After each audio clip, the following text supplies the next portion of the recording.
Peran Vincent Verhaeghe dipertanyakan saat Jessica Iskandar sulit lunasi KPR.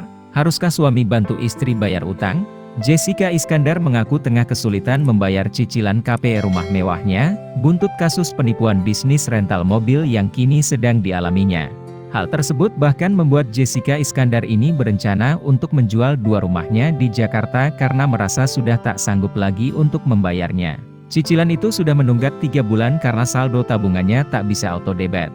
Di saat Jessica Iskandar tengah mengalami kesulitan, peran sang suami Vincent Verhaeghe pun dipertanyakan.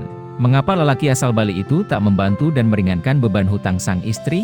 Menjawab hal tersebut, Jessica Iskandar menegaskan cicilan KPR yang ditanggung sudah ada sejak sebelum dirinya mengenal Vincent Verhaeghe. Karena itulah, dirinya tak ingin membebani ayah dari anak-anaknya tersebut. Ini kan permasalahan memang terjadi sebelum aku kenal, menikah, dengan Vincent. Dari kredit, aku sudah mempersiapkan, selama 10 tahun aku udah punya uang cicilan, salahnya aku berusaha muterin uangnya, tapi ternyata kena musibah, jelas Jessica Iskandar. Lantas sebenarnya, apa yang harus dilakukan suami, saat tahu istrinya tengah memiliki hutang? Benarkah langkah Jessica Iskandar? 1. Tergantung saat mereka mengajukan hutang. Apakah suami bertanggung jawab untuk membayar hutang pasangan sebenarnya tergantung pada bagaimana saat mereka mengajukannya. Jika mereka mengajukan hutang ini saat sudah bersama, suami istri umumnya bertanggung jawab atas segala kewajiban yang terkait dengan pengajuan hutang tersebut. Tapi, jika mereka mengajukan secara terpisah atau jika hutang itu berasal dari sebelum mereka menikah, biasanya istri atau suami tidak bertanggung jawab atas hutang pasangan mereka. 2. Mengatasi hutang secara individu bukanlah suatu masalah. Mungkin sebagai pasangan mereka telah mendiskusikan hutang dan memutuskan rencana untuk mengatasinya secara individu.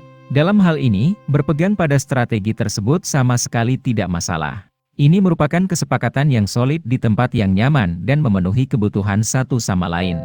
Ini bisa menjadi cara yang sehat untuk mengatasi hutang. 3. Dana darurat terbatas. Pasangan yang tidak mau ikut membayar hutang pasangan mereka mungkin belum cukup untuk membangun dana darurat, tabungan yang cukup untuk menutupi pengeluaran 3 hingga 6 bulan. Mereka mungkin ragu untuk melunasi hutang pasangan karena hal ini.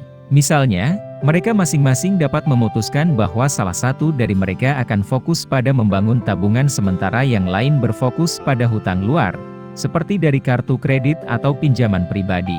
Kuncinya, sekali lagi, adalah mendiskusikan rencana dengan pasangan dan kemudian menaatinya. 4. Kemandirian finansial itu penting. Mungkin mereka benar-benar menikmati memiliki rekening bank yang terpisah, atau hanya menyukai kebebasan yang datang dari memiliki sejumlah uang setiap bulan untuk dibelanjakan atau ditabung sesuka mereka. Jika demikian, preferensi ini tetaplah menjadi pilihan sehat.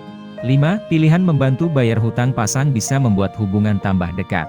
Namun, berbicara tentang uang, seperti dilansir LendingTree, membantu melakukan pembayaran utang pasangan sebenarnya bisa membuat mereka berdua lebih dekat.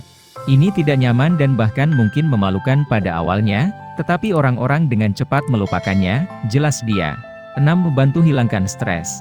Bagaimana setiap orang dalam pasangan berurusan dengan hutang juga dapat memengaruhi hubungan mereka. Misalnya, jika ada hutang tertentu yang menyebabkan pasangan stres, mungkin masuk akal bagi pasangan yang lain untuk membantu mereka melunasinya. Menghilangkan stres itu dapat memiliki efek yang tidak berwujud, tetapi positif, pada kehidupan mereka sehari-hari.